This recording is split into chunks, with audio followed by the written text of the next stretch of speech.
nkuko nabejeje ko tubakurikirana buri kantu kose kari kubera ahangaha Louisville, Kentucky. Nkuko nababwiye twagiye tugira abantu benshi cyane tuganira hano nkaba ndi kumwe n'umusore bamwerekanye kuri kamera. Cameraman, show this guy put this guy on the camera. I need everyone to look at this guy. How great. He's a fly. Okay, ukora iki? Ndi muhanzi, ndi muririmbyi. Ni umuhanzi akaba n'umuririmbyi. Amazina yawe nyakuri bakwita nde? Bright. Byonyine ntabwo urabatizwa? Mfite amazina yose. Bright niryo zina ryanjye, nitwa Bright Timper.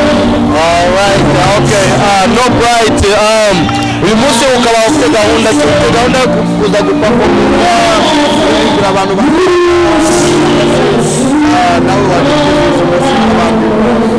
ibyo byose uvuze nibyo. naje kuririmba kandi naje mu ma awards, ndi umwe mu banomini ba Best Artist, Diaspora Artist.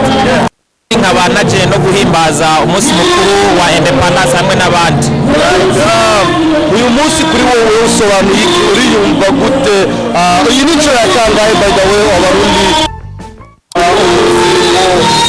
wo kwibohora babyita ni kwikukira? Urakoze cyane. Iyi ni inshuro ya kangahe abarundi bikukira? iyi ni inshuro ya 59 abarundi. Kamushimire cyane ndagushimira best yake na hope you get one award or probably get all of them. I wish you could like that. Thank you. Urakoze nawe kandi muraberewe. Reka tu ibirori bibandanye. Murakoze. Alright, okay. Thank you man and I appreciate you and I hope you go and enjoy. Alright, C4 TV online. I'm gonna tell you this is dope. This is dope and let me give them that training. And I'm gonna